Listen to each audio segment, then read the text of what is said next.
Hello everyone, my name is MJ and you are at my channel called Reading This Life. My channel is where we talk fiction, friends, and fun.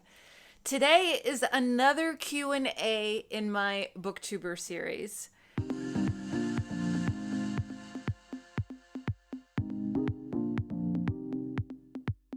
This is another video in my Q&A BookTuber series that I hope provides value to anyone that is thinking about starting a channel, anyone that has a channel, or anyone that is just interested in what goes on behind the scenes at BookTube.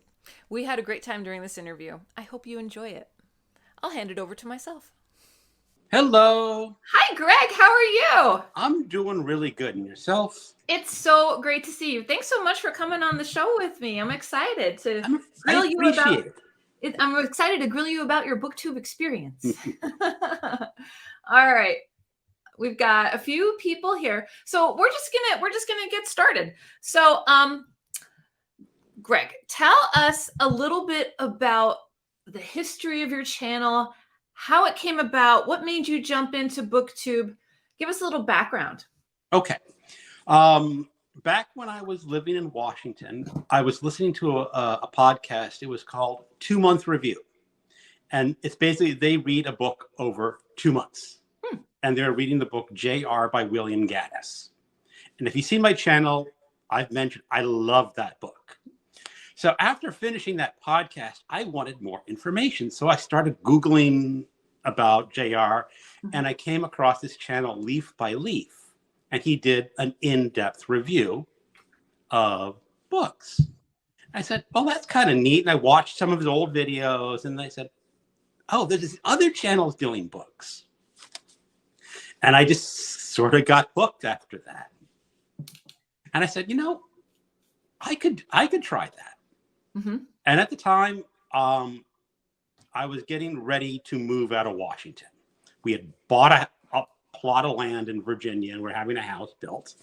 And I had my whole huge library in Washington. I said, well, you know, let's take a picture of what my library looks like now. So then when I move, I could have a picture what it looks like afterwards. So that was my purpose of the channel. It just sort of recorded my library looked like. But I got into talking about books and then started meeting people. That's probably another question, but that's how I got started. That's awesome. I love that. So let me ask you a question off of our scheduled questions. How did you transport all of your books from point A to point B, from West Coast to East Coast? I had to buy a whole lot of boxes. I had 54 boxes of books. Oh my gosh, that's a lot. And what we did is we hired basically a trailer, one of those big trailers, and they just dropped off the trailer and you had to pack it yourself and then they would move it to your new location. So I had to pack up all my books. Oh my gosh. Take them from the upstairs into the garage. And for about a month, our 3-car garage was a 1-car garage because couldn't fit anything else in there. Yeah. So then they packed up the trailer and it took almost a third of the trailer to fill up with all my books. So it's not a cheap solution to move all those books because we had to leave furniture behind that wouldn't fit after the truck was completely full. Oh my gosh. That's a whole video series in and of itself. You know, I probably should have recorded more of it, but I was very new and I had a day job at the time and moving and pets. And I said, I don't have time to record all that with all the dealings of moving from coast to coast. That's amazing. Well, we're glad you're on the East Coast. I'm glad you're on the East Coast. So let's find out about, so when you started developing your channel and it started growing, did you have like a vision or a goal? No, not really. No. I just said, I just want to record what my library looks like in both places. And awesome. And after I did that, I just continued on because by that time I was invested. Yeah. So after being on BookTube for a little bit, do you have any type of visions or goals now as to how you want to continue with your channel? Not yet. I kind of see where I want to take it, Hmm. what I can do with it. I'm doing okay, but it's the one of the issues with my channel is like I don't have, I think this is another question, but I really don't have any solid grounding in something. Hmm. Some people have channels that are very focused, like Criminale has books, crime, that kind of thing. Michael K. Vaughan has his older paperbacks, but I don't have that. Yeah, I don't have it either. And it's hard because I jump all over the place. But I like Sometimes that. I read literary fiction and people like literary fiction say, oh, that's cool. I go, Hmm. wait a second, why is this guy reading Night of the Crabs now? Why So, not? and people who like Night of the Crabs are going, why is he reading this William Gaddis fella? Yeah. So it's kind of hard to herd them Hmm. all together and have people understand that you kind of never know what you're going to get. Yeah. And I think for because our channels aren't similar, but with regards to like what we read, it's a little similar Yeah, because I hop over the place too. And I think there's a special niche for us that we just like to read a little bit of everything. absolutely. Yeah. And I think our audience appreciates that too. I know I do when I watch channels. Okay, so when you first started your channel, what did you find were your biggest barriers, your biggest obstacles to overcome? Um, the first thing I was overcoming is just like recording the video. Hmm. How do you record a video? I first started on my laptop, just sitting at my desk, but the angle was really kind of not so great, and Hmm. you move around your laptop to different places, and then I figured out, well, I could do this on my phone, and almost all my videos are recorded on my phone now. Hmm. There's a couple rare occasions when I switch out of that. And then there were problems like, okay, I just said something really stupid and I don't want that in the video. Basically, okay, start over. Hmm. Um, and I still sort of follow that for the most part.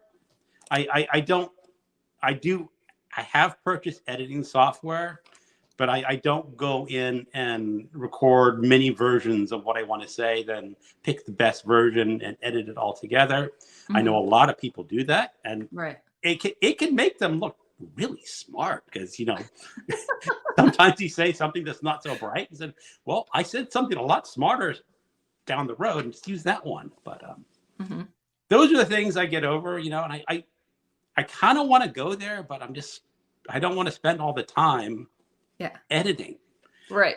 I remember someone talking about they're making a 17-minute video, and they said they spent 10 hours editing it. Hmm. I believe it. I absolutely believe it. It Hmm. shows because they're working hard to get it perfected. And Yeah.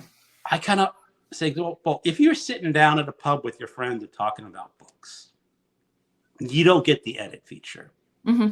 And I said, so I'm sort of torn. Like, I kind of want that raw, live, you see what you get or get what you see, and or the more edited version. So I might play around with both versions a bit and see where it leads me. Yeah. I mean, it could be a new adventure too. I like tinkering with editing a little bit, but I don't have a lot of time for that. I don't have 10 hours to do a 17-minute video, that's for sure. So, following up on our last question, what do you have any obstacles or barriers now as you're continuing on with your channel? I don't think there's any real obstacles or barriers. I Mhm. mean, I have the equipment that I need. It's just how much time do I really want to invest Mhm. in doing a lot of videos or perfecting them. I know some people do videos every day, Mhm. which is impressive. And I've had days when I'm sitting on my sun deck, I'm reading a book, I have a cat with me, and I say, I really should be recording a video right now, but I'm looking at a sleeping cat and go, nah, I'll just read my book out here Yeah. and I'll record the next day. And the Mhm. next day I have something else to do. So a lot of ideas just get shelved. Yeah. And I said, I really should get back to some of these ideas because I think they're really, good ones. Yeah. Do you write down your ideas? Nope. No? Nope. I Okay. just let my old brain forget about it if it wants to forget about it. I'm always telling my phone to make a memo if I'm in the car and I think of it. That's when I have my most ideas, is when I'm driving in traffic. And I'll tell the car, open up a memo and write this down. And then I have like a whole list of all these weird messages in my phone for different ideas. It's crazy. That's a really good place for ideas. And Yeah. I do have a memo app that Mhm. I have on my phone that I can write down memos. Yeah. Or just keep a pad and paper next to you where you read too. I could do that too. Write in your scribe. I could write in my scribe. Have a new memo. Have a new folder for BookTube ideas. I use my scribe all the time for BookTube. Yeah, Mhm. I mean, Scribe tribe. I brought it with me just in case it came up, you know. Nice. Nice. Okay, so what about let's talk about learning and gleaning from others, right? Because the community aspect of what we do is huge. So when you first started out, what's like one of the best pieces of advice that you ever received? Do you remember? I think just about everyone answers this question in the same way. Mhm. Just be yourself. Yeah. Just I cannot be some other booktuber's style. They're Mhm. going to have the same. Sometimes I imitate them just a little, but that's more like poking fun at them a little. You know, it's like, oh, I'm Mhm. gonna try to put on like do the face like Mike K. Vaughn does, you know, and not really that well, but Mhm. you try that, but no, it's just be who you want to be, Yeah. read what you want to read, Mhm. and I think that's also important is don't try to read books to impress people to watch your videos. Right. Yeah. I agree. Because I've seen some people, you know, I mean, some people I think read books to get attention. Maybe that's Mhm. not fair. Maybe they are honest, but it's like they just pick books that they think will be popular, and in some cases that's fine. Like some people do read popular books for the most Mhm. part, so that's fine too. Yeah.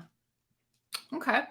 Um what little tips or advice? I don't know who all, I see a lot of our friends in the chat. I don't know who all is like a newer booktuber that may be watching, but for someone that is just starting out, what piece of advice would you give them aside from being yourself? You know something? It's the only thing. Just bite the bullet, pull out your phone or pull out your camera, Mhm. and just pick up a book you want to talk about and just talk about it. Yeah. And you're going to say, I sound really stupid. I look really stupid. No one's going to like it. Mhm. Just upload it. Yeah. You know, your first few videos are going to be a little raw, a little rough, Cringy. cringy. Sometimes you improve. Sometimes you still look cringy after 2 years, but you know, just just bite the bullet and do it. Yeah. And one of the things I'm saying is don't regret it. I've Mhm. seen some booktubers come and go and they delete old videos, and you know, we all make things that we don't look our best or say our best, but that's Yeah. a whole part of the process. As I said, Mhm. if you were at a pub eating chicken wings and drinking beer and talking, sometimes you'll say things that aren't great, but you're still part of the community, and that's part of it. Is Absolutely. Absolutely. So that rolls us into our next question. Tell us about what the community means to you, what the community aspect of BookTube is. you know, it's really good. You know, when I first started, everyone's talking about buddy reads. It's like, how do I join a buddy? I want to read with you people. Mhm. And you sort of like drop hints in the comments, and sooner or later you're gonna get invited to an event and say, yeah, come on in, Mhm. and it'll just happen, and it's really good. I have people who are friends that you know you never meet because you're in vastly different parts of the world, but Right. they are your friends on the internet, and you talk about books, and sometimes you have Voxer accounts or emails, and you find yourself just emailing them back and forth, and you're not really talking about books. You're just chatting with friends on Mhm. the other side of the country. Right. And it's good to know they're there. Yeah, I totally agree. I totally agree. Do you want to touch on the 100-book challenge that you recently completed? Yes. There's a history to this. Not this year, but the year before, Ollie came out, and he has a brand new channel. And he confessed that he started his channel as a bet with his son. And to atone for that, he was going to read 100 books that he already owned before buying another book. Mm-hmm. And then I believe it was Juan by Plagued by Visions came out and says, I'm going to do this challenge too. Oh, did Juan do it too? Yeah. Okay. Then someone else, like I think it was Michael K. Vaughan, he did it. Another person came out and did it.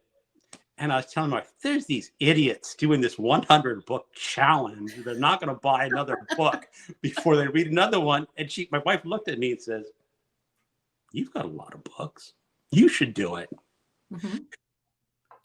So I made a video going, I'm a fool. I told my wife about this, and now I'm on a 100-book challenge. Mm-hmm. But it really is invigorating, especially if you are like me and have a lot of books that you've collected over the years, and they're just sitting on your shelf. And you say, I'm going to get to it someday, but that day never comes.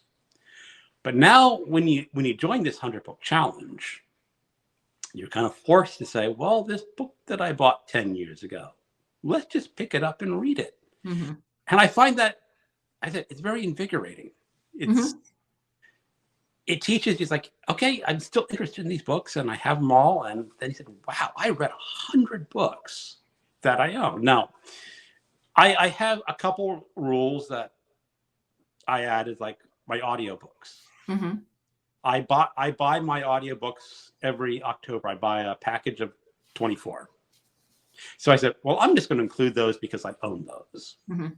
So I'm sort of getting other books to coming in under that way, but I think that's a pretty acceptable exception, because if I don't use those credits, they just disappear at the end of the year, and I just wasted my money. So yeah. Oh, they don't stack your credits at Audible? You have 1 year to use your credits. Oh, wow. So they don't carry over? No, they used to carry over. Yeah. But a couple years ago, they changed their rules. Wow. Probably someone in accounting. Because, if you just eliminate these credits that are on the books, that are people who have bought them but are not active, we can claim that as profit or whatever, and accounting people. Yeah. Oh my gosh. Issues. So you do have to use them. Yeah. That's just bizarre. Okay. So congrats. Are you doing the 500 or no? I am on the 500 book challenge. That was Michael K. Vaughan. He's going to do 500 books. Mm-hmm. And I sort of got egged into doing that as well. Mm-hmm. Okay. So I'm doing that. I'm not putting a whole lot of exceptions in. And the thing is, I know I'm not going to get to 500 books before buying another book. That's just... Yeah. That's harsh. I did the 100-book challenge in 20 weeks. Mm-hmm. Pushing hard, choosing short books for the most part. Yeah. And the thing is, not all the books I want to read are short. Correct. So I'm sort of putting those off for later. And now I'm saying, well, I'm just going to go with this challenge, see how long it can go. Mm-hmm. I know we talk about my exception, I call festival nights. Yeah. The whole idea that these festival nights where you can just do whatever you want to do and you're not held accountable the next day. Right. So I said, if I go on travel, I'll just call it a festival night and go to the Strand and buy a whole bunch of books and not count. But that's really kind of cheating, So I'm not going to do that. I'm just going to see how far I can get with the 100-book challenge. Okay. I've done pretty good. You've done excellent. I'm only on 30. You're doing excellent. Yeah. And I did go to a used bookstore on Wednesday because I was looking to buy books for someone. They just happened to have a buy two, get two free sale going on. Oh, wow. So I found the book that I wanted to send to someone, but I also found another book that I thought he would like. So I just sort of included that one. Well, I bought someone 2 books. Now I have to get free books for myself. Yeah. Because technically they're free. They're free. Mm-hmm. I've always said free books don't count against you. Absolutely. Love that. That's awesome. So what have you finished reading lately?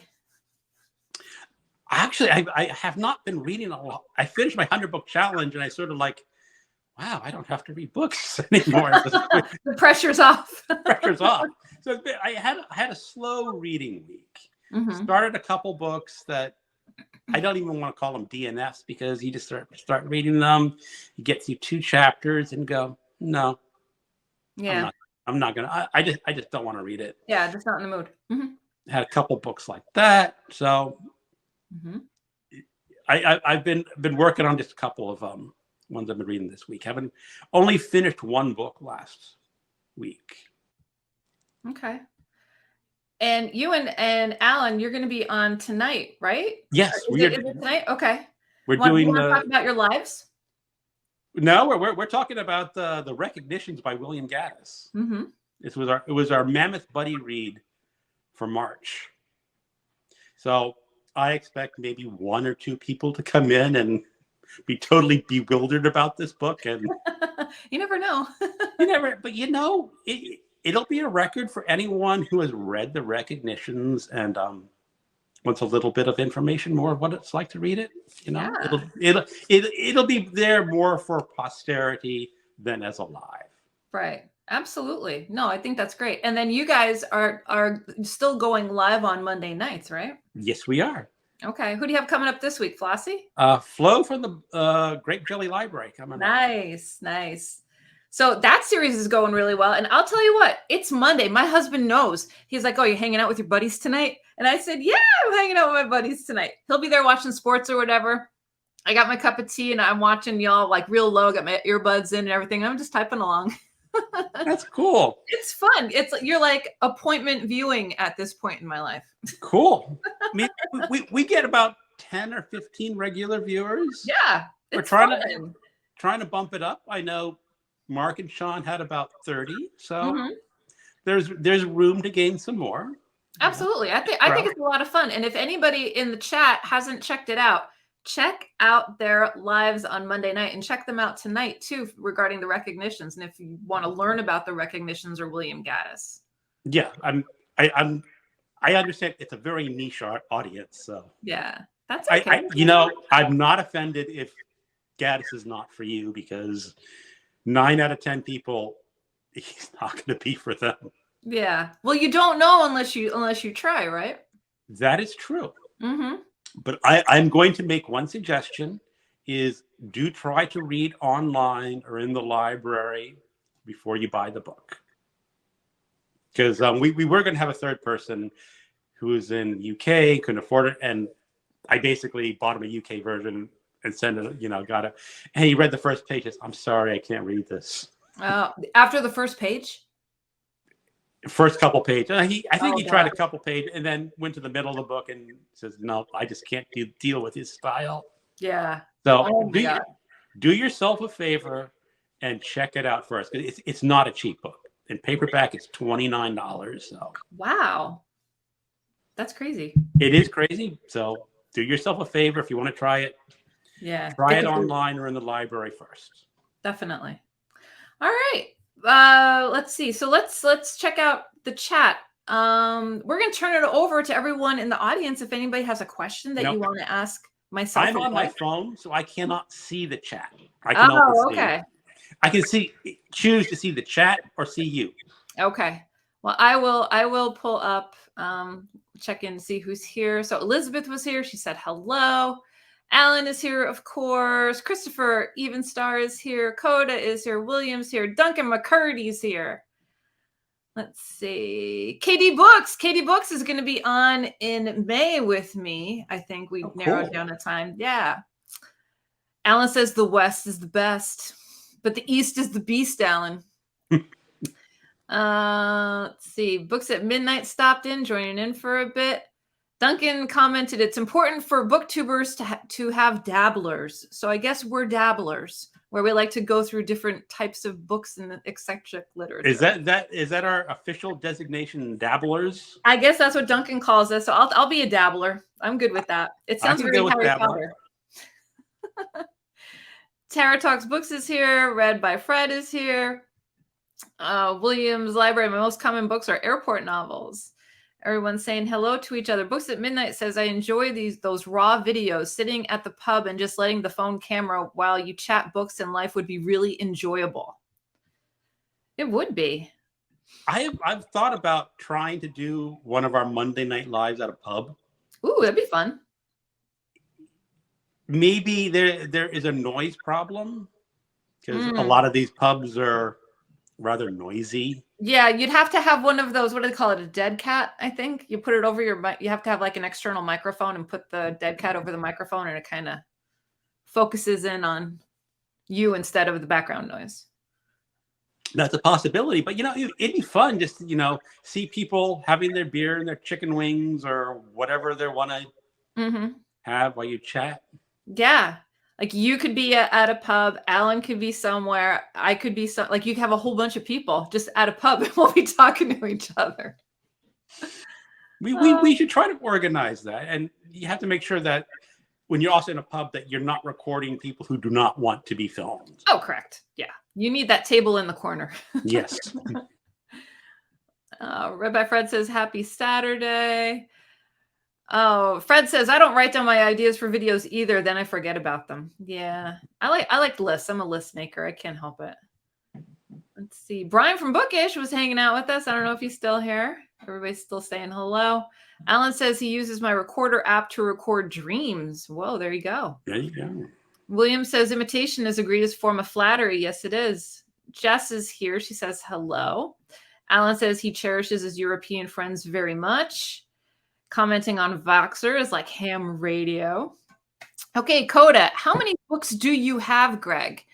How are they organized? We have almost 1,400, and I'd be super surprised if I've read 200 of them, but 100 is too long to wait to spend money, so I'm doing 25. He's doing the 25 book challenge. Well, you do the challenge that's right for you. Yeah. So how many books do you have total, and how are they organized? Okay. I have not counted all my books. No? Somewhere around 2,000. Okay. I think. I organize them a little different from most people. When I started in the 80s, early 90s, I worked for this bookstore named Crown Books. They're out of business now. Maybe someone in the comments will remember them, but they organized their books by basically hardcover, trade paperback, and mass market. And I just sort of follow through with that. Like right here is hardcovers. And I do this because when you put all your hardcovers together, they look really nice. If you were to have like Nabokov here, I could theoretically have a mass market paperback or a trade paper, and it just makes the shelf look a little uneven. This way, it looks more uniform and very nice as it is. And hold on, let me just peek over there. You can sort of see the trade paperbacks. Love it. And over there are the mass market bag. I wouldn't leave that room like at all. At all. I would be like, when it comes time for me to die, put me on display in that room. Let people browse the books and like say hey to my body. Yeah, so like then it's just alphabetical by author. Okay. I mix in nonfiction with fiction. I do separate out the poetry section just because it's very small and it's just a couple shelves, and that one I mix, you know. But that's basically how they're organized. Now, do you keep a spreadsheet or anything as to what you have regarding your inventory, regarding your library? So you don't buy duplicates? I use a website called Library Thing. Okay, I used to have that app. Yeah. Library Thing is the best app, or not, Mhm. or the website out there. It just, the idea is it's for libraries, Mhm.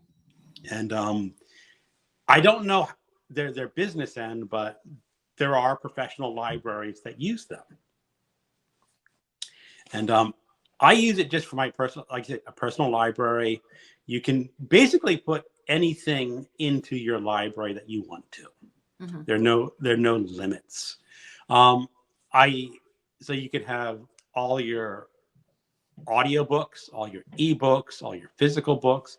You can even put your music CDs in there, or music if you want to. Yeah. I know I used to use Goodreads.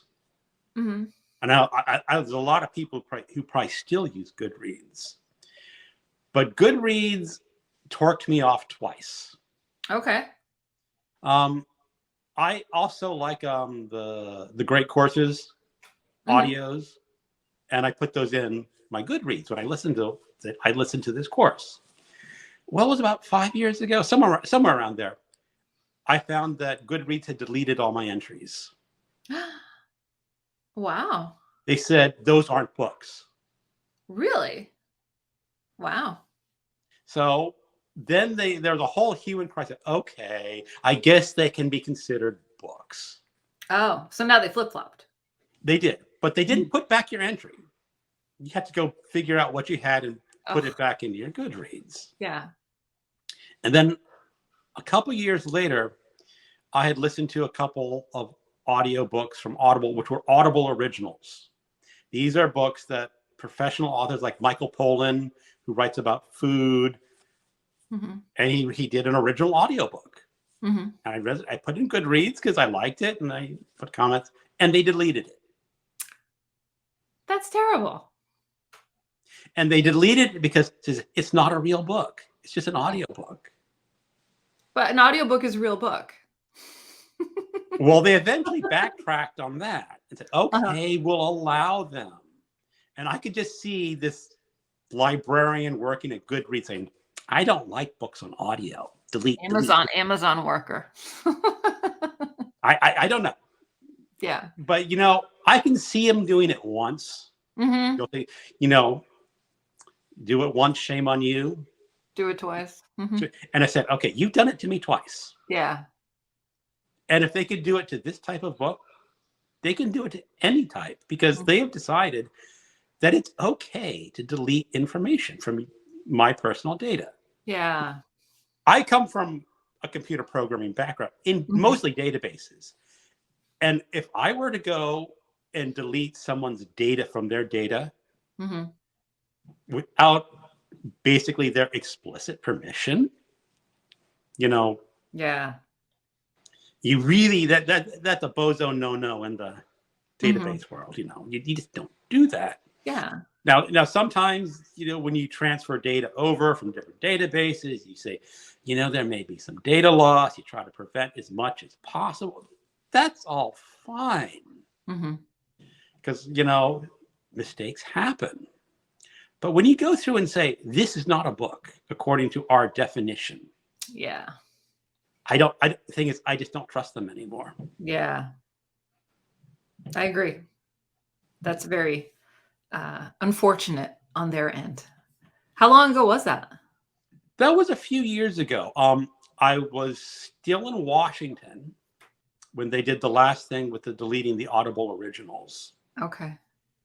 So that was 2021 when Okay. we did that.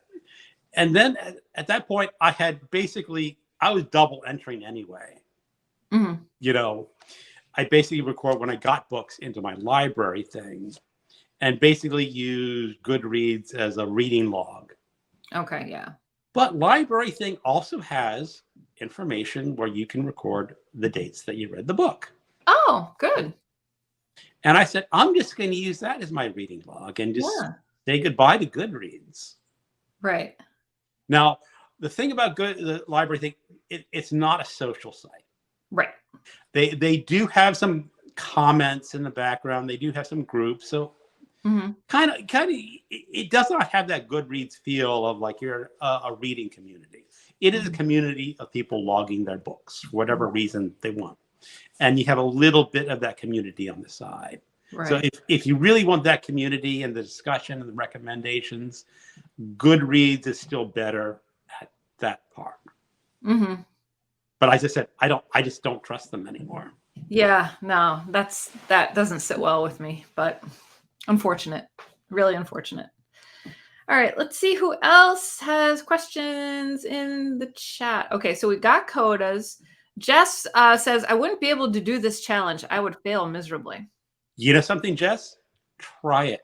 Yeah, try small. Try small. Try the 25 book challenge. You mean, well, I don't know how fast she reads. You know, for me, I could, if I pushed hard, do 25 books in a month. Yeah. I mean, it'd be a little bit of a push, but I could still do it in a month. Yeah. I want to enjoy the process, so I'm just taking my time. Yeah. I mean, pick what is right for you. Do it. I mean, if 25 is too hard, try a 10 book challenge. Yeah, even 5. Somebody I know, Eliza, I think she has to read 5 before she could buy any. So she has to read 5, then she could buy, then she has to read 5 more. She's doing like a video series like that, which is pretty interesting. It's good, especially for people like me who have a problem, especially with Kindle sale books. Because the problem is, if you see a book on sale for $1.99, right? You said, I don't care if I never get to it. It's just there if I want it someday. When I see those BookBub emails come through, and I see the freebies, and it's always like a shifter romance or a paranormal romance, I'm like, click buy, just so I have them because they're free.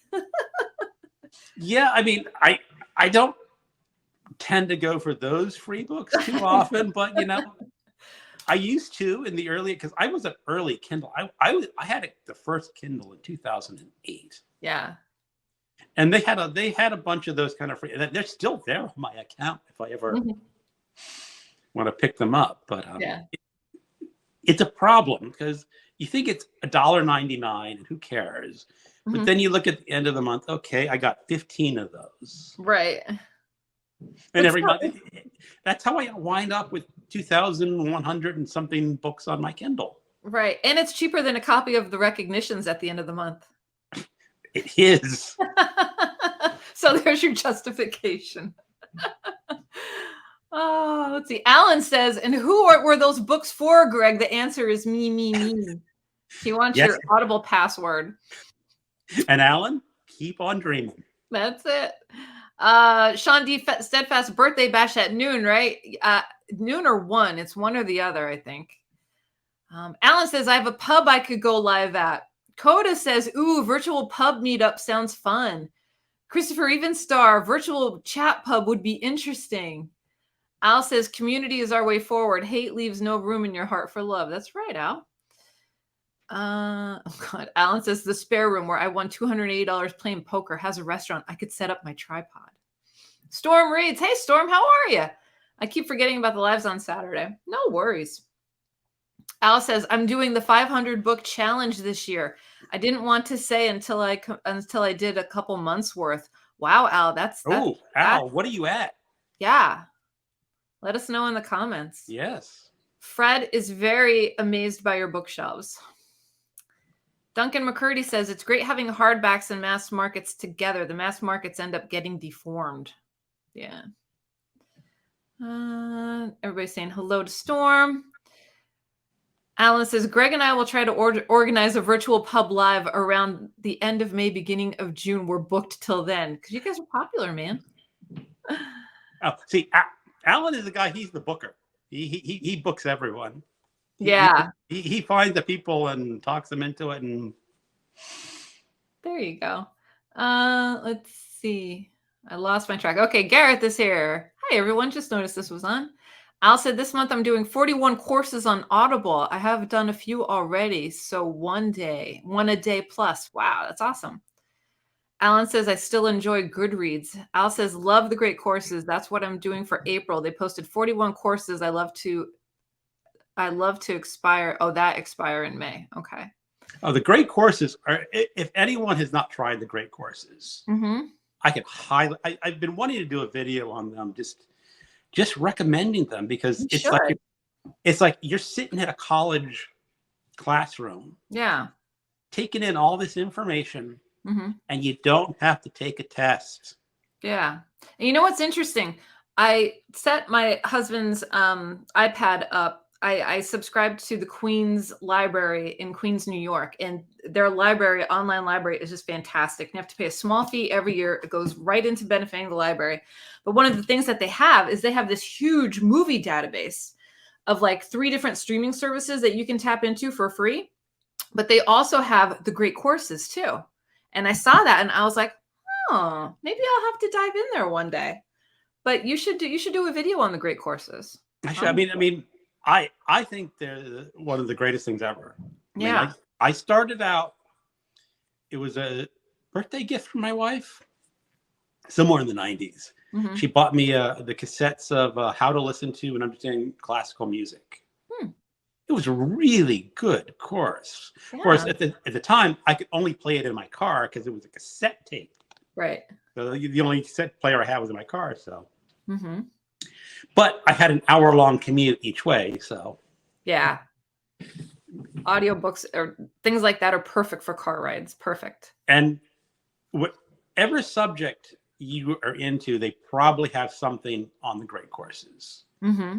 And a lot of libraries have them, at least in the audio versions. I'm not sure about the video versions, but I never watched the video versions. I just listened to the audio.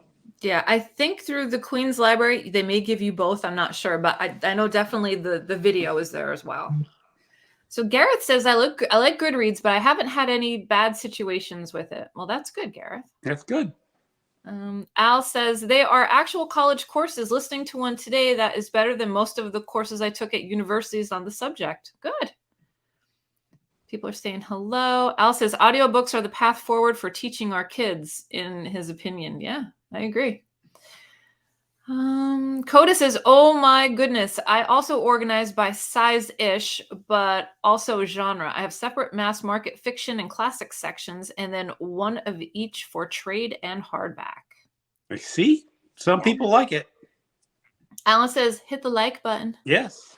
Marshall McLuhan called this, in a way, written language used to last the test of time, and geography not so much today. Coda, do you have a channel? No, but he should have a channel. Then the sizes are mixed in with my other sections: children's poetry, drama, screenplay, YA, books on writing, and nonfiction. Al says, I'm so old on the interwebs. I find websites that are not even saved on the Wayback Machine. Lost potential. Let's see. Alan, commenters extraordinaire. Let's see. Gareth says, I started doing Goodreads shortly before starting a BookTube channel, so I see it as a part of my process of making reading into a social thing. Yeah. Al says, I liken it to the J.D. Salinger letters. He asked that all his friends get rid of their letters. That is mourned in literature. Why not the erasure of websites and audio casts? Let's see. Greg, or Coda loves your shelves, Greg. Sprint Crasher, buddy. Yeah, you are Sprint Crasher, buddy watcher. Al says, LibriVox and Gutenberg were a godsend for me for years. Yes, and I have them both saved as bookmarks on my computer, so I could see them all the time and remind myself to hit those. LibriVox actually has some very good recordings. Now, some of them are not as good as others. Right. But you have some that could potentially be just as professional as anything you get from Audible or paid. They just maybe just need a little bit of fine tuning with the studio you get, but they're well worth it. Yeah, I agree. Al says, I'm lucky enough to have access to the sites like Audible and Scribd now, but no Libya's example, not available to all. No, Libby should be available to all, and it's crazy that it's not. Well, it depends on where he lives. Yeah, yeah. I mean, when you talk about it, it's like, I used to live in Washington, and I had access to King County Library, which is one of the best library systems in the country. They have not revoked my privileges yet. Good. The library system here, where I live in Virginia, is Fine. It's okay. That's fine. It's just not a priority with people down here to have a good library. Mm-hmm. But you're talking about this Queen's Library? Yes. It's open to everyone? Open to everyone. Who wants to pay a little bit of cash? You go online, you make a $50 donation, you have instant access. $50. How long is the access for? 1 year. That's worth it. That's totally worth it. And you're helping out the library. It's not like they're making a profit, you know? But do they have a lot of audiobooks and ebooks? Yes. And you're allowed to take 30 books out at a time. I'm sorry. I would never do that, but that's insane. I know, but the thing that kills me is my local library, they use cloud library, which is awful. You can't, the only thing you could do is stream it through to your phone in your car. You can't push anything over to a device or anything like that. You're allowed to take out 3 books at a time. So the difference between my local library and Queens is like, it's like country living and city living. Well, I just live in a part of Virginia where I said books are not a priority. Yeah. Yeah. Oh, people do not read where I live. I mean, I shouldn't say that. There are people that read, but we're few and far between for sure. Let's see. Storm says, I am trying to read some of my own books, but I can't stop buying. That's the hard part, Storm. That's why you have the challenge. That's right. Because, as I said, a lot of the books that I would normally buy are books that I may never read. Yeah. It's like I was at a Goodwill finding a book for someone, and they had this mass market paper. It was like $1 or something. Mm-hmm. But I was looking at it. It was some sort of historical epic about China, cheesy mass market paper. It's like, for $1, I would have bought it. But I said, no. Yeah. I don't want to break my 100-book challenge. Mm-hmm. The odds of me ever reading this book are extremely low. Yeah.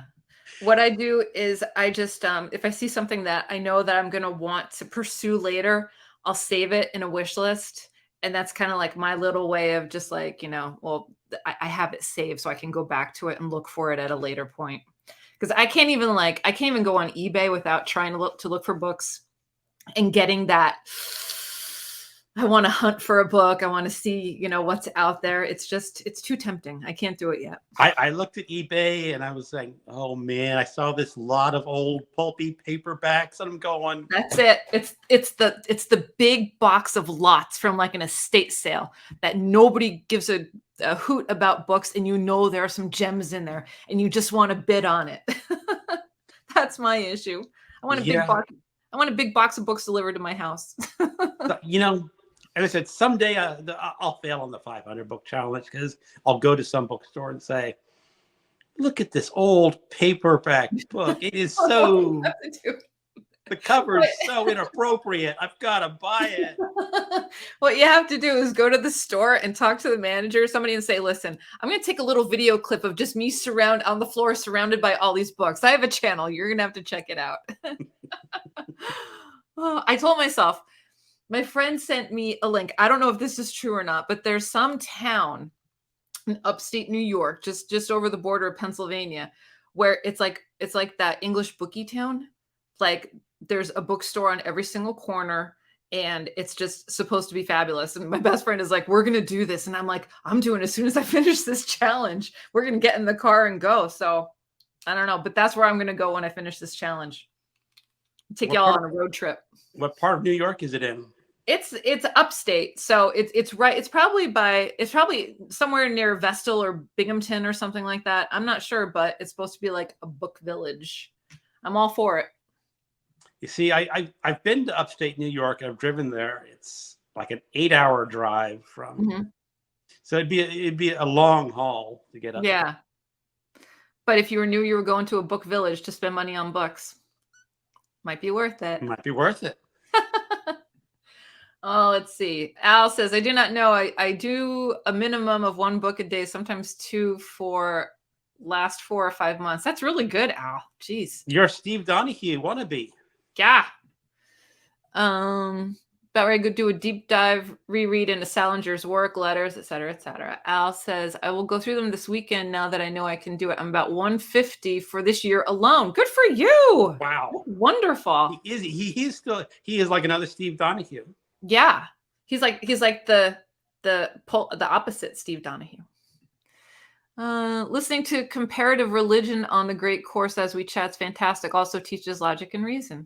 I like that one on comparative religion. Yeah. I listened to that great courses one. Al says the course on Nietzsche is one of the best bar none, and I have done most of them. Misspent youth. Alan says the great course rock. I've done a couple on Joyce, the Dante Commedia, Milton's Paradise, and Shakespeare's tragedies, etc. Al says it is also on YouTube, Alan. Al says 2 Nietzsche scholars married. Has anyone used the Storygraph? I have it, but I'm not good at updating it. I told myself once a quarter I'm going to import all my stuff from Goodreads over to Storygraph because it's just I can't go to Goodreads and then go over to Storygraph and enter all my stuff. I wish they would marry the 2 sites. I used Storygraph for about a year last year. Mm-hmm. I was doing double entry with library thing and Storygraph. Yeah, it's just a lot. The problem is Storygraph. I had to make some exceptions. Mm-hmm. Like I said, I can't differentiate between ebook and regular book because they don't have a lot of ebooks on Storygraph. Yeah. So I just, I started going through early, I said, well, I got to enter in the information for the ebook. And then I said, I'm just going to say, if I read the book, it doesn't matter if it's ebook or paperback. Mm-hmm.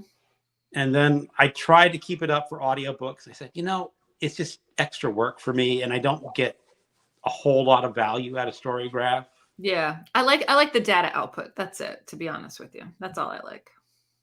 I wish Goodreads would have that, but Storygraph probably has it patented. Let's see. Al says some on LibriVox are now being put on Scribd because they are so good. Brian says LibriVox is the best way I found to catch up on classics. Greg is right. Some LibriVox recordings are very professional. Everybody's talking about Libby. Al, I read so much. I must use every avenue. I wish it was not all paywalled. Yeah. Christopher Evenstar says, I love it when your voice gets creepy, Greg. Have you read aloud any short stories? Have you ever done any narration? No. I used to do Poetry Thursday, and some people said I was doing very good readings, but, You should bring it back. Maybe. Bring it back. Why not? For 10 people, maybe. Yeah. Al says cutbacks up here are no more apps. Audible used to be included up here. Wow. Alan says, know how I support my local library by losing on the video. They have video poker machines at your library? Don't tell me that. It's Portland. Do they have that? Is that a thing? I don't know, but it's Portland. They have everything in Portland. Yes. Oh my gosh. They still have Voodoo Donuts out in Portland. Is that where they were from? I don't know. Al says Library Genesis is a must, especially for research papers and the like. Alan says I was on eBay looking at Spider-Man and Batman bundles. Cool. But I decided to hit my local comic book stores. Al, that is my story as a young reader. I had a local used shop, huge, so I bought the discount books, Thomas Macaulay, Conrad, Nietzsche, cheap because no one wanted them. Yeah, really? I think that's it, Jess. MJ, is it the Hobart Book Village? I think that's it. That kind of rings a bell. I think Hobart Book. Oh, I think that's the place.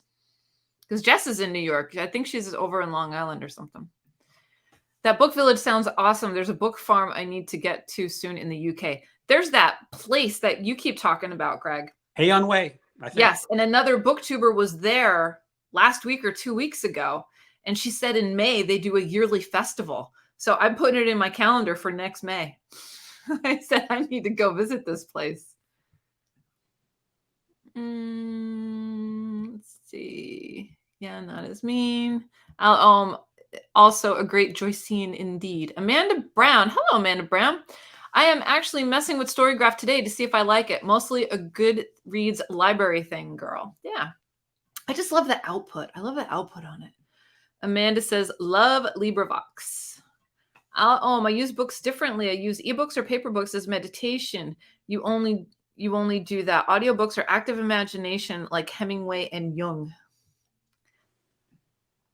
Dystopian libraries.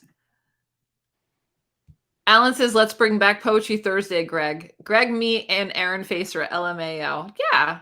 Steve Donahue used to throw his hat in the ring, didn't he, once in a while? Christopher Evenstar says, ugh, Voodoo Donuts is kind of gross. They were cool like 10 years ago, weren't they? Coda says, poetry. Al says, it's a hard balance. You want to be short, but you need context in the comments. Yes, agreed. So does anybody have any other BookTube questions or any other questions in general for Greg? I think we went through all the comments. This has been fun. I like these. These are good. It's nice, isn't it? It is. So what's your weather like where you are? We're in that storm. Did you get hit with any of those massive things that were coming across the country? We have a little bit of rain. Not a hard rain, just sort of a light rain, and it's cloudy and gray. And my sun porch is going to be cold. Oh, you don't have a heating source in there? No, but the thing is, because it is fully facing south, if it is like 40 degrees outside, it will heat up to the 60s. Nice. In there, just because we have these vinyl windows, it just heats up wonderfully. Yeah, that's one of my favorite things about spring, when your car is outside and you get into your car and it's just like you get a big hug from the sun. Perfect. Let's see. It's a hard balance. You want to be short, but you need the context in the comments. Oh, that was regarding poetry. Voodoo Donuts is the shite. Jess says, I filmed one of my videos at the Hobart Book Village last year for my birthday. Awesome, Jess. I'm going to have to check it out. Oh, I have to find that one. Yeah. Garrett says, it is awesome to see these chats with you, MJ. Well, it's good that you're here. Amanda says, I'm late to this, so maybe this was answered. How much time do you devote to being a booktuber to create content? That really depends. I try to do 3 videos a week, somewhere at least. I always have my reading wrap up. Usually try to do a tag and something else. Yeah. It's funny, April 1st last year, I made myself a promise. I said, you are going to upload videos every single Sunday, Tuesday, Thursday. And I've done it. I've done it for a year. And then I threw in the extra Saturdays, and the other videos are just like icing on the cake. But I will always put up a Sunday, Tuesday, Thursday video. That's my schedule. And it's worked out well. You know, it's nice having that platform of knowing what you're doing. It is. Like I said, I usually try to, I change the days. Like I've switched like the wrap ups to Wednesday, just so it gives me a couple days to make the video, so I don't have to do it like on a Sunday afternoon and upload it Monday morning. But yeah, I agree with schedules. I mean, now we have the live Monday. Yes. So that's sort of like a video every. Absolutely. And I have my tag. I have a tag I need to do for Tuesday. Yeah. Then I wrap up Wednesday, and I used to do poetry Thursday, but that's sort of fallen on the wayside. Yeah, you should redo it. One of the things that I started doing with these lives is repurposing the live to a long form video content, because a lot of people, either they didn't get notified of it or they missed it. And the response is really, really good. So I recommend that you guys do the same for people that miss out on your lives that want to watch it. And all you have to do is just download it and re-upload it. That's it. Do you do any editing, or just? I took out some of like the glitchy things, like if there were things in the beginning that were kind of, glitchy, and then I kept it really to like the Q&A section and the Q&A section from the audience. So probably like, I don't know, it took me like 5 minutes, 10 minutes to edit. And then I put like an intro in the beginning and an outro, and that's it. Yeah. The problem is when Al and I talk, we sometimes have no restraint. I know. And we just go on for way too long. But if there's any classic episodes that you want to do that to, I recommend trying it out. It's been maybe really we should do a best of and go through and yes, do like a quarterly best of, because all of the quarter year tags are coming out this week. It's already the first quarter's over. Yeah, maybe should do that. All right, everybody's got rain. Rain and overcast. It's supposed to be 70 degrees here today. Yesterday morning, literally, it was like 28 degrees. It's crazy. Thanks, Alan. Let's see. Meaning and creativity. I need to make a weekly schedule, then stick to it. Start today. It's the first day of the month. Start today and just do it. Gareth says, I worry about putting too much up, but I do it anyway. I couldn't do specific days because it would stress me out, but I put up at least 3 a week at the moment. You could totally lock into a day. Locking into a day gives me a source of comfort because I know I don't have to think about it. I know what I have to do. That's just me. Yeah, but I also worry about putting up too much content. Like, saying, if you're watching me, you're not watching someone else, and let other people have the room to put up their videos. So I get very sort of worried, like I'm putting out too much or making my videos too long or whatever. But you have to think about how many viewers there are on the YouTube platform. There's I don't even know how. I think there's over 1 billion accounts or something. It can't be 1 billion. I don't know. It's crazy. I mean, worldwide. It's a lot. It's a lot, and the amount of views that people get, and the amount of the algorithm just keeps us into one little section, and how much bigger our platform is, that we haven't even tapped in. I mean, there's channels that have probably been out for 5-10 years that we have no clue about because we haven't had that interaction with them yet. It's kind of mind-blowing. Yeah, unless you do searches or if they don't, because some channels don't put a lot of information in their video descriptions or text. I don't. I could probably do better, but yeah, your about section is huge, huge, huge, huge. Faulkner Friday. That's right, Faulkner Friday. You need to do those Faulkner Fridays. Well, Alan's. I sent him a book of Faulkner short stories because he didn't have it, so he can now. We have a tentative plan to do a Faulkner story once a month, I think. That's cool. Tentative, we'll see. Yeah. Brian said he got to go walk the grand dog. Would a Nietzsche Sunday be heresy? Asking for a friend. I mean, Jung would also do. I'd say go for a philosophy Sunday. Why not? Why not? Why not? Nietzsche Sunday. You gotta say it right though. It's not Nietzsche Sunday. Great ideas later, Brian. Garrett says, even my new feature, Tuesday Tune, often goes up on a Wednesday, LOL. I mean, it doesn't matter. Well, see, Gareth, here's the clue. You record your Tuesday Tunes on a Thursday. And you can record more than one in a day, and you just line them up for the month. Yeah. That's how I used to do Poetry Thursday. I spent one evening, usually got something, an adult beverage, had a little bit and read about 5 poems and just queued them up. There you go. Yeah, just batch film. Al says, here's a question. 1 super long video of book reviews or a dozen short ones or both or neither? I think viewers enjoy standalone book reviews. I think they also enjoy wrap-ups with multiple reviews. So I would do a combination of both to test the water. That's my opinion. How about you, Greg? I have noticed that single book reviews don't always do as well. I always thought they'd be more interesting because you could focus on, well, this is a book I want to read. Or maybe you look at it and say, that's a book I don't care about.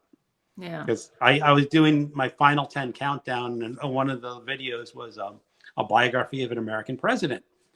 Lowest views of all the videos. So I guess I'm getting the clue that viewers don't care about American presidential biographies too much. Yeah. But I mean, if somebody you just don't know. Maybe the 94 that watched it are really interested in that. Yeah. Part. You won't know until you try, and then just leave it up. That's all. Yeah. Garrett says, and that takes me a couple minutes to do. Erie says 122 million users per day. Okay. So 122 million users. And we're not even tapped into like 5% of that. Nietzsche Sunday, I'm there. Let's see. Greg, they're just community posts. I have them batch filmed to death, LOL. I have videos scheduled for 2025. Gareth, that's amazing. That's crazy. My gosh. Now what happens if like something comes up and there's a new event or something goes on, and what happens to all those other videos? You take them down? That would like my whole schedule would blow up. That's amazing though. But That that's is amazing. That's really amazing. Good old gold advice is always this YouTube stuff still baffles me, but through a glass darkly. Yeah. I can get paid to dig Nietzsche Sunday for sure. Yeah, it was nice seeing Pay this week. I saw his video. I have Savvyism course on Sundays. Could do after 12 EST or later. Oh, they're talking Nietzsche Sundays. Okay. Nice. Awesome. are they talking about doing live Nietzsche Sundays? I don't know. I don't know. Some kind of Nietzsche Sunday. Philosophy Sundays. That'd be fun to do like a round table of that. I was thinking about maybe doing like a Scribe Tribe live. Okay. What do you think about something like that?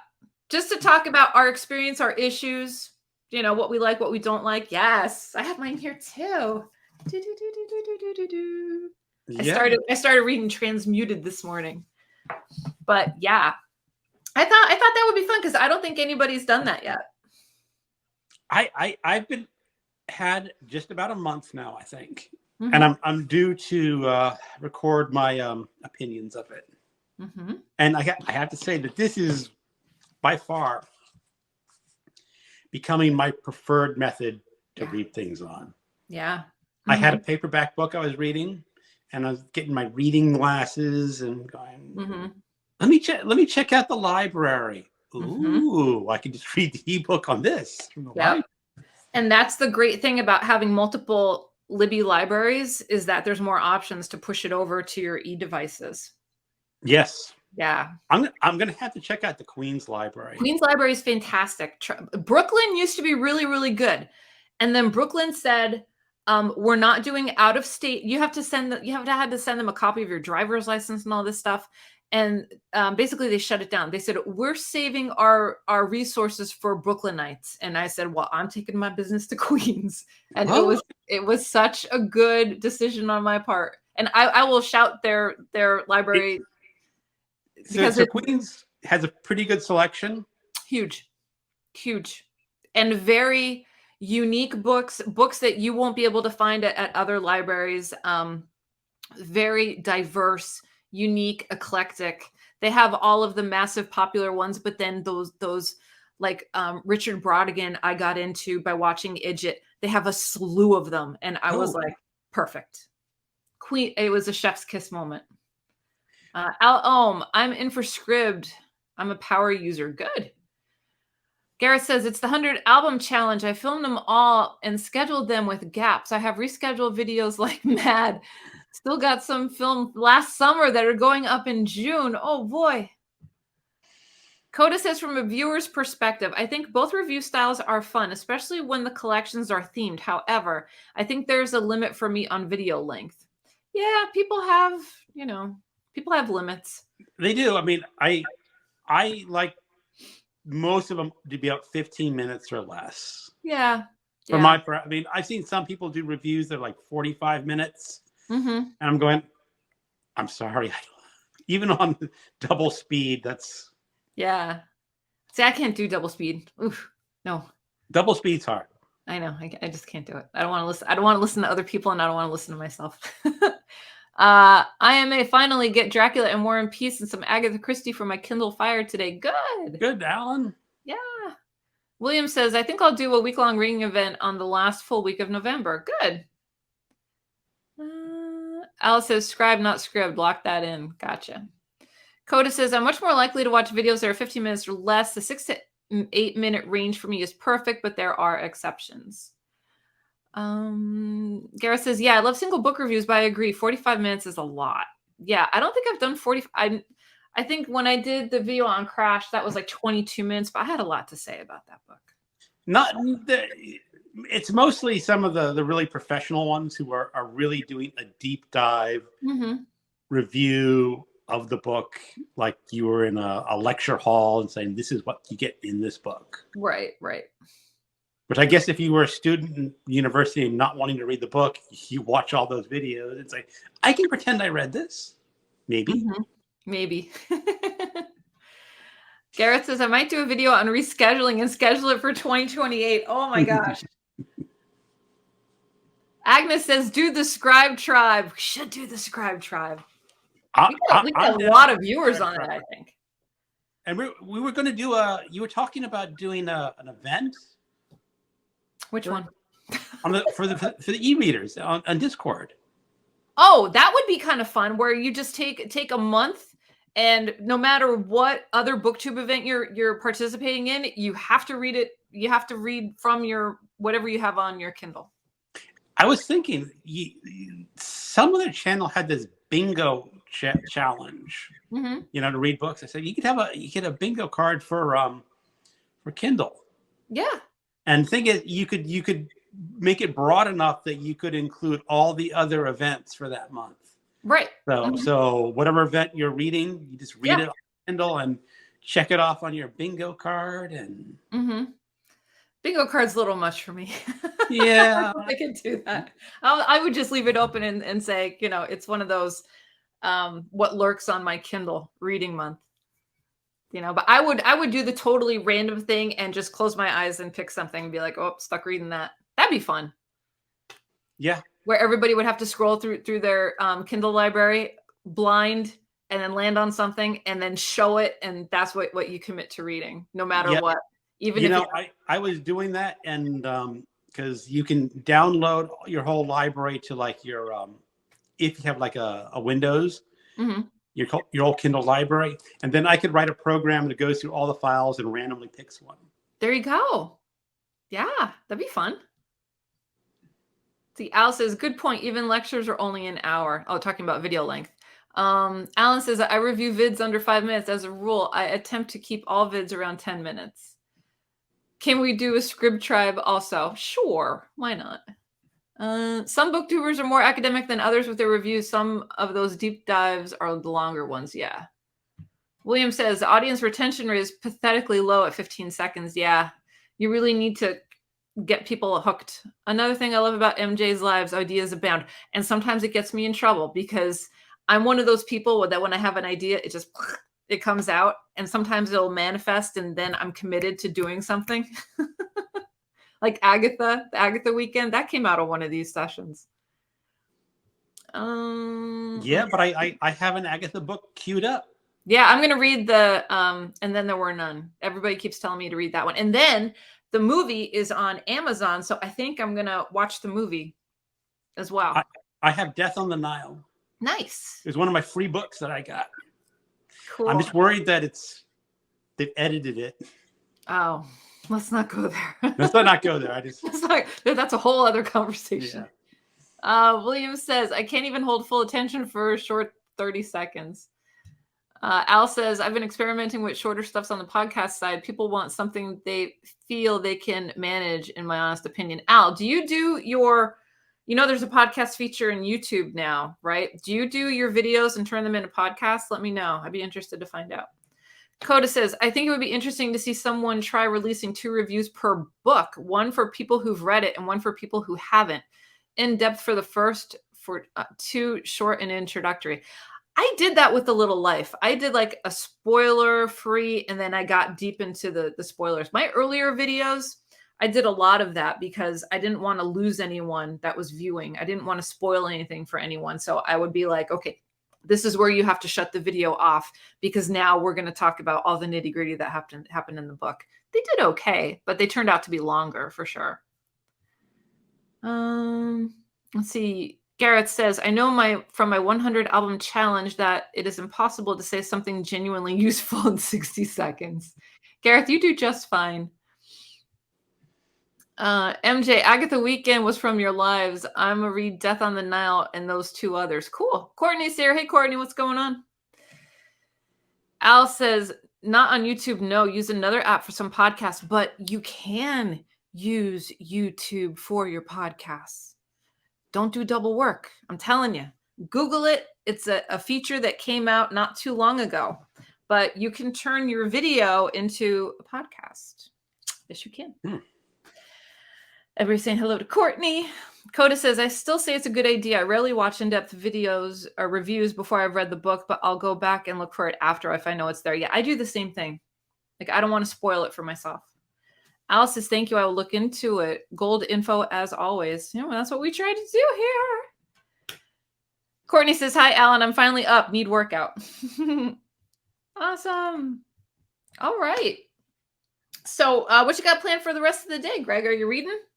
I'm planning to do some reading, and then I have my live Gaddis event. Yes. That's what, tonight at 8? Night at 8. All right. I'll pop in and say hey. I'm probably not, I don't know I'm going to follow through with the conversation, but I'll say hey. Maybe I'll get turned on to Gaddis. Who knows? But that's all I got today. Okay, cool. I'm just going to do some stuff around the house, and I'm probably going to finish the Transmuted book. It's short, so then I'll feel very accomplished today with the first of the month and having one book read. That'll be like a gold star on my cap today. Everybody's saying hello to Courtney. Wonderful. Does anybody else have any more questions for Greg or myself? Anything about BookTube? If not, we'll close it up. We're rolling in on an hour and a half. Gareth is going to be filming a reaction video to Bookish Tonight. Should appear this month. Cool. Okay. This month, you should appear now. Strike while the fire is hot. Yeah, don't wait a month. People forget what you're all talking about. Hi, Jess. Oh, swimming pool would be lovely. Jacuzzi even better. Yeah, definitely. Oh, well, this has been great, Greg. Well, I enjoyed this. Thanks for having me. Oh, no. Alan's doing housework. Got a new Swifter sweep mop to play with. Well, I'm sure you'll do just fine with your spring cleaning, Alan. All right, everyone. Al says thanks. And then there was none is great. That's what I keep hearing. Everyone is telling me to read it, so that's the one I'm going to pick. Greg, what has been the highlight of your BookTube experience besides today? That's from Courtney. I think the highlights are completing my 2 100 book challenges. Yeah, that's massive. That's really, really good. And it's I mean, I not to brag, but I've been the first to cross the finish line twice. Yes. Mm-hmm. Yep. And I think it's only because Ollie is distracted by other things that he doesn't pull ahead. Yeah. Because he is like right behind me, and he has a family, and he has a job, and he has you know. Yeah, we know. Did you see his TBR for April? I don't know how many books are. I stopped counting. I did 20 for what month did we just finish? March. I know. I feel like I'm slipping into May already, and I'm not. Okay. Garrett says, haha, that's the problem with rescheduling. Got about 8 videos up for April already. Yeah. Coda says, been fun hanging out. Thanks for hanging out, Coda. Alan is reading the same one, and then there were none. Everybody's saying, nice to meet you. Nice to meet you. Yeah, Greg, keep it up, she says. Alan says, I could do the 50 challenge, but I ain't gonna. Courtney wants to know, is that your library at home behind you, Greg? Yes. Mm-hmm. Yep. And it's lovely. I would love to visit one day and just have a cup of tea and soak it all in. Well, if you're ever driving through Virginia. There you go. I'll hook you. I'll let you know. All right, everyone. Well, I guess we're gonna say goodbye. So I hope everyone has a great rest of the day. We're probably going to be back here doing another live. I have Courtney coming in. Oh boy. He's coming in on I think it's the 15th. The next time we're going to be doing this. So yeah, so that'll be the next Support Small BookTube interview and question session. Oh, let's see. See you at Sean's birthday bash. Yeah, cheers, everyone. Everyone's saying goodbye. Sorry, I'm so late. I'm a slacker. Christopher says hello. Garrett says, you two have a great day, everyone. Have a great weekend. This community rocks. It really, really does. It does. Yeah, so I will see everybody here back in 2 weeks, and I will see you guys at your live tonight and around the BookTubes. Okay. All right, everyone. Make sure you're taking care of yourself so you can take care of others. And I will see you in my next video. Have a great day. Bye. Thanks so much for watching. If you enjoy my content, please give a like. Feel free to subscribe. These interviews are going to be ongoing. And if you have any favorite booktubers that you would like me to attempt to interview, let me know in the comment section down below. I hope everyone is taking care of themselves. Make sure that you're taking care of yourself so you can take care of others. And I will see you in my next video, whether that be sooner or later. So until next time, everyone, goodbye for now.